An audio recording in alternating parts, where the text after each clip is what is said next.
You probably picture ancient civilizations doing one thing after sunset: sleeping. The Maya did the opposite. Kings were crowned at midnight, timed to the exact phase of the moon. Queens drew their own blood in torchlit rituals. Entire cities threw multi-day festivals that peaked after dark, not before it. And in the middle of all of it, genuine, real fear of what was hiding in the darkness with them. If you had to guess right now, what do you think ancient people were actually scared of in the dark? Drop your guess below, and let's see if it matches what's actually coming up. Here's what actually happened once the sun went down in the Maya world. Let's start with the royals. Because Maya kings and queens didn't just rule during the day. Some of the biggest moments of their entire lives happened specifically at night. Take this one queen. Her name was Lady Kabal Shuch. She ruled a city called Yashchilan alongside her husband, the king. One night, she knelt down in near total darkness. Her husband stood beside her, holding the only light in the room, one torch. She lifted a rope lined with thorns to her own tongue. Blood dripped onto paper below her. This wasn't punishment. It was an offering, a gift to her ancestors.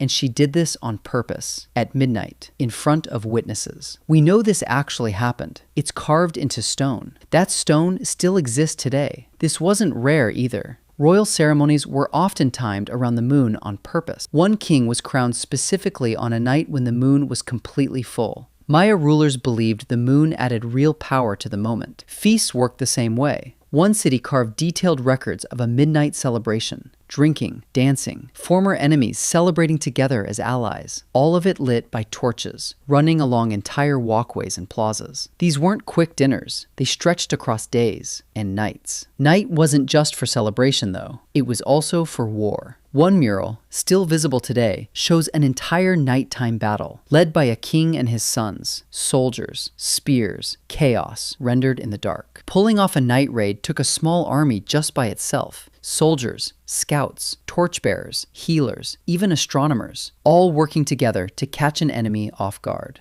Now, while kings were doing all that, regular people had an entire nighttime economy running too. Craftspeople worked deep into the night finishing jewelry, refueling their fires with charcoal, just enough light to see by. In one palace, workers handled a toxic material called cinnabar by firelight to make bright red paint. Dangerous work, important enough that it justified working straight through the dark. Even regular households were busy. Women often woke hours before sunrise to restart the fire and start cooking. And some work only happened at night, spinning thread, weaving cloth. Cooler hours, quieter hours, usually once the kids were finally asleep. Farmers used the night too. They believed moonlight helped crops grow. During harvest, someone would guard the fields all night, just to keep animals away from the corn. Hunters and fishers did the same. Bright nights made animals easier to spot. Torchlight on water drew fish in closer. But here's the part that connects to everything else in this story. The Maya night wasn't just busy, it was dangerous. Snakes, scorpions, spiders, real physical risks in every kind of home, rich or poor. And then there was the fear that had nothing to do with animals at all. The Maya believed in creatures called wahi, supernatural, nocturnal, tied to sickness, misfortune, death. Walking alone at night, without a torch, wasn't just risky. It was genuinely terrifying to them, because something might be waiting, watching,